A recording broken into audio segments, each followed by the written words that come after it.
All right, so we're gonna tackle gloss finish next. Basically, I'm just gonna run you through most of the process with just the back plate. I'll do the rest. I mean, I have the back plate, the neck, and the body of the guitar.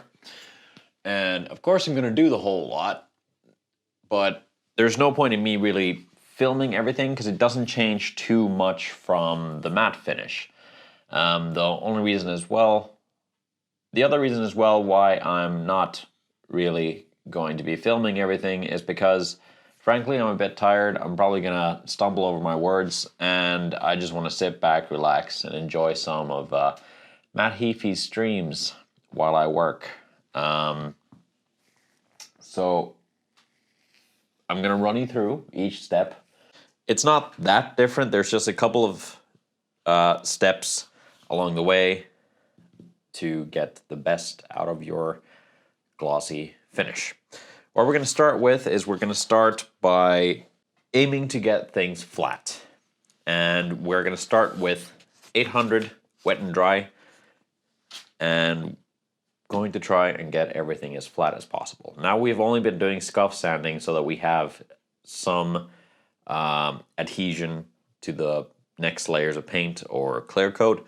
But now we're going to start working through to get the surfaces as flat as possible. Because if they're not flat, if they have a tangerine effect or any sort of other defects or grain patterns or stuff like that, that's going to show when you go on to polishing everything up with polish. And that's not going to be nice. You want to have a nice, really smooth surface. And that's just going to make your instrument look that much better. So let's get to it. I'm going to do the first round of 800 on this, so you get kind of the idea. The whole point is to aim for flat, and we'll see how good we can get it. If you can't get flat straight away, don't worry about it. Try and aim not to go through. If you do go through, don't worry. That just means that you just need to apply a little bit more clear coat. Then just move on to aiming to get as close to flat as possible without going through on everything, and then doing more coats, and then coming back and repeating that phase. And that should grant you a much flatter surface to go from. It's just repetition, and little increments, and it gets you there. I mean, the part that's going to take the most amount of time is trying to get everything flat with the 800. After that, it's just going to be, getting rid of sandpaper scratches little by little. And that takes incrementally less time. So by the time that we reach 2000 or 2500 grit paper, it's not going to take that long at all.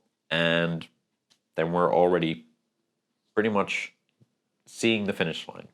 So without further ado, I'm going to head to 800. I'm going to listen to some tunes, watch the stream, and I'll get back to you once I've done the back plate and everything else in 800. So yeah, see you soon. All right, so one of the very important things when doing flat sanding is to check up against a light, and preferably natural light. So I just did just a little bit, and you can already tell that, see this pattern here? It's not flat. In the middle, it is flat. But this sort of stuff, where you can still see a little bit of the gloss, that means that you are not getting a flat enough surface. That means that it is lower down than the middle here. So I didn't do too much sanding. I just wanted to illustrate this point. Disregard this, it's engraved. But yeah, this is the best way for you to check and keep coming back to check whether you are getting a flat surface or not. All right, now I'm going to demonstrate to you exactly what everything means when you start sanding and the differences in the textures and whatnot. So this right here, this is a flat surface. These darker dots, which are glossy, that means that they are lower down, which means they still need a little bit more finish on them, because you're unable to get a flat surface. Stuff like this means that you've gone through a layer of clear coat. You haven't gone all the way through the paint because you're not seeing the wood underneath, but you've gone through layers of clear. That is not something to be extremely stressed about. That is probably something that will happen if your coats are not going on evenly. Don't worry. It is something that you can fix simply by just putting on more. Now, for me, this means that I have now gotten this to as flat as I am comfortable getting, because I can see some of the, edges of the layers of clear coat here. I don't want to do any more, so I don't go through the paint, because that will be a pain. So instead, what I'm going to do is I'm going to leave this here, and I'm going to try and get everything else as close to this as possible, as close to flat. But if I get any sort of, I forget what this is called, aliasing, ghosting. There was some term for it that I cannot remember right now. But if I get any more of that, I'm going to stop on that area and move on to the next place, because I don't want to go through the paint. And then I'm going to add more clear. So I'm going to do as close to possible to flat, and then I'm going to do a session of 3 layers of clear coat. And because I've gotten it as flat as possible, I should be able to get it flatter much quicker. So yeah, don't worry about these things. Everything can be managed if you just take your time, be careful, and deal with things as they come along.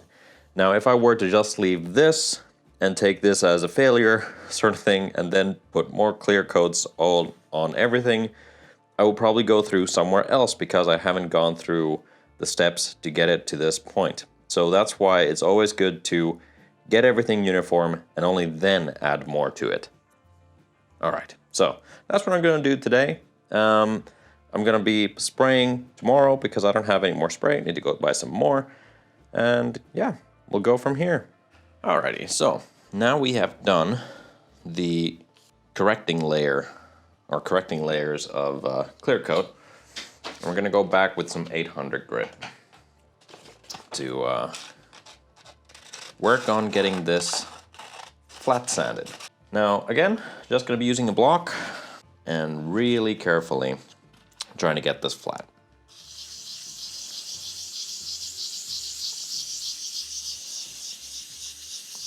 Now, because of the previous sanding, this should not take long at all to do.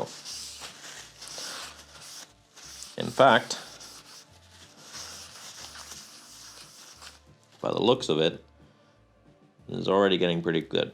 Now, because this is a wooden backplate, it looks like the edges are coming up a little bit. So if I were to continue with the block, I might break the edge, because as you can see right here, I hope you can see it, the edges are already flat, but there's still a little bit in the middle to go. So I might have to resort to doing this by hand and giving it an even lighter touch. So what I'm going to do is I'm going to fold this up into a tool and very, very lightly steer clear of the edges. Essentially, we're starting to get there. There's a little bit here that I still need to address, but all in all, it's getting there. The way that we're going to do this is basically 800, and I'm going to do the little swirl patterns until I get it absolutely flat. Then we're going to move on to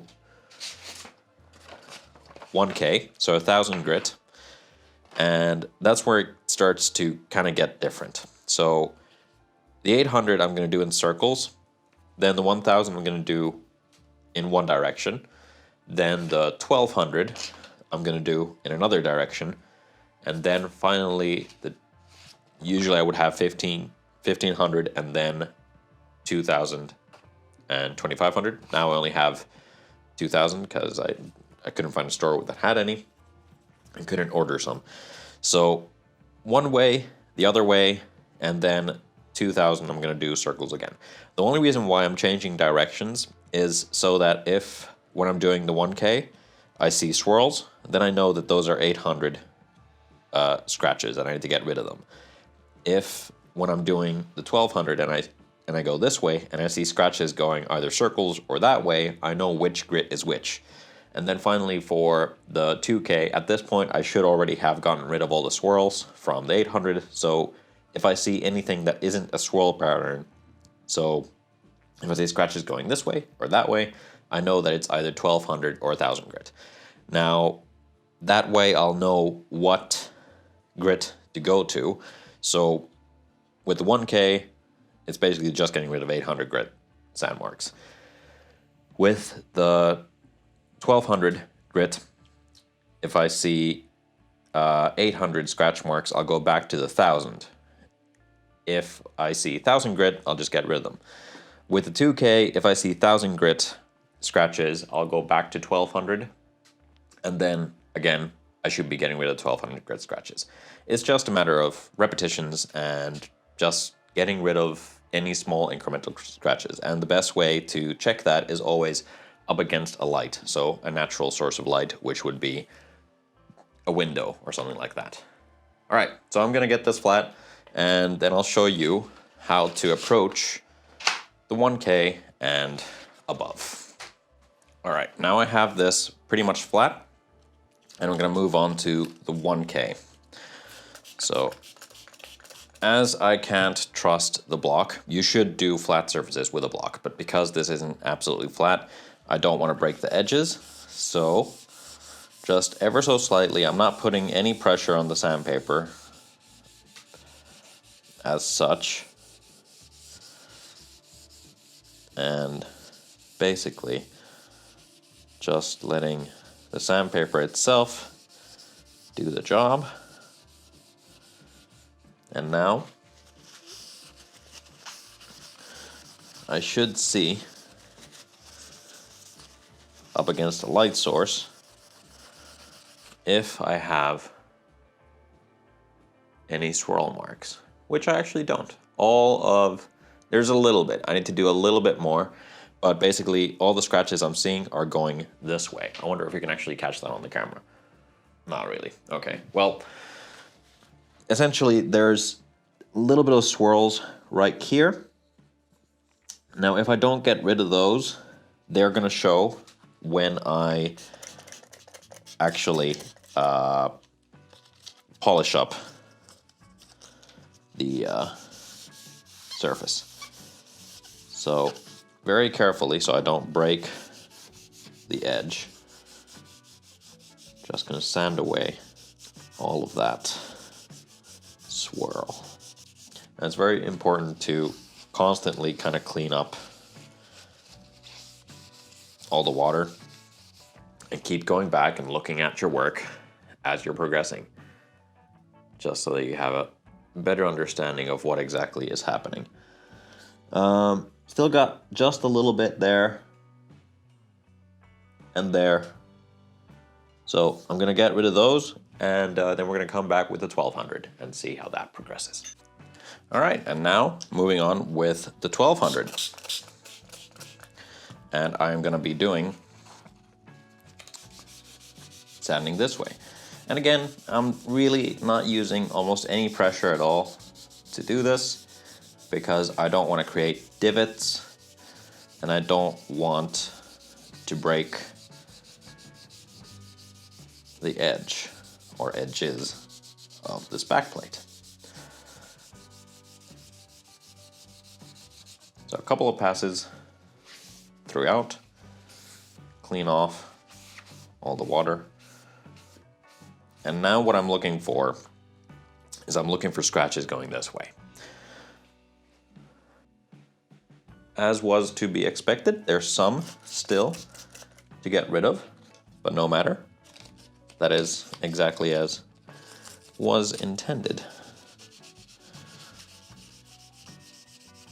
The edges again are pretty much done because this does curl up toward the edge a little bit. It sucks, but it's just enough for sandpaper to kind of attack it, but not enough for you to actually see or feel by hand or by eye. So there. A couple of passes again, and then cleaning off. And just so that I don't confuse the paper streaks as scratches, I'm gonna go the other way. Checking up against the light, and we're looking pretty good. I think we're good to, well, there's still some scratches going that way, right down the middle. So I'm gonna get rid of those and move on to the final grit in this case. Now, I should say that if you're doing this, it is very good practice to have 2 extra grits. So basically I would do circles with 800, then along with 1K, 1200 like this, 1500 diagonally, 2000 the other way diagonally, and then finally taking 2.5K or 2500 and doing circles. But I'm working with what I got, so yeah. That looks good. I'm gonna immediately move on to the final bit here, which is a 200.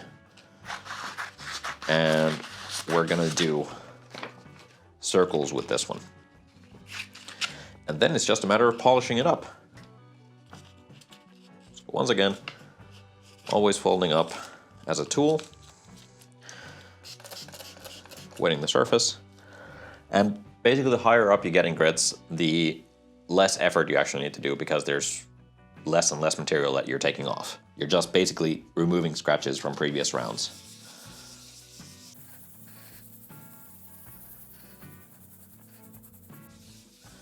And of course I'm demonstrating this on the back plate because it's small enough to make it easy for demonstration, but basically doing the exact same processes on every piece of the base. So the neck and body as well get the exact same treatment. A little bit of scratches going that way, which is good, because that means that that is the previous layer. Now I'm having to jump up through the grits quite a lot from 1200 to 2K. So this might take a little bit more effort than normal, but that's fine. 1200 is 2K is very fine grit indeed, so I'm not removing massive amounts of material doing this.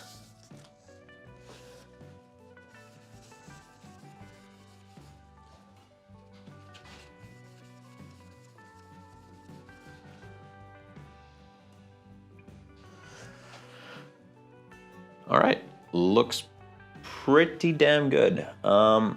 Yeah, I'm gonna move on. All right, so now that we have everything flat sanded and up to the 2K grit, we're gonna polish this, or polish our finish. So what I use is some auto glim. So just car polish does the trick very well and helps keep the surface in good condition. Now,